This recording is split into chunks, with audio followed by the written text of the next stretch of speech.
ধমন ধমন মানেই হৈছে ঘৰ।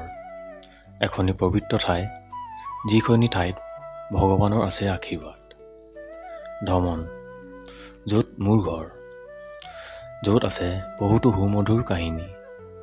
ইয়াত বসবাস কৰা শ হাজাৰ লোকৰ জীৱনত আছে বহুতো মিঠা কাহিনী। শ হাজাৰ ছাত্ৰ ছাত্ৰীৰ সপোন সফল হোৱাৰ আৰু ভৱিষ্যত উজ্জ্বল হোৱাৰ বহুতো আৱেগিক কাহিনী, নহয় জানো?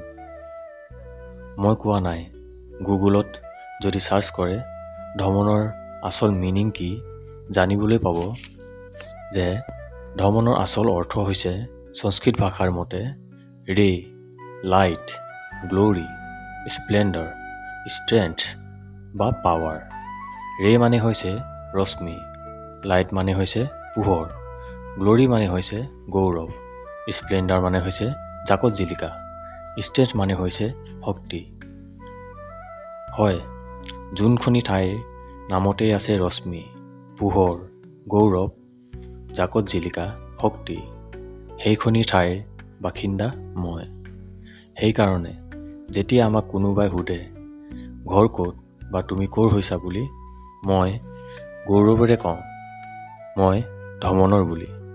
আৰু যদি গুগলত বিচাৰিবলৈ চেষ্টা কৰে জানিবলৈ পাব যে আন এটা ধমনৰ অৰ্থ কি, সেয়া হৈছে এখনি ঘৰ, মোৰ আপোন ঘৰ। যোনখনি গাঁৱৰ আচল অৰ্থই হৈছে ঘৰ, সেইখন ঘৰৰ এজন ল'ৰা মই। যদিও আপুনি জানিছিলে ধমনৰ আচল অৰ্থ কি, তেনেহ'লে লিখক, আৰু যদি জনা নাছিলে আপুনি আন বন্ধুৰ সৈতে শ্বেয়াৰ কৰক।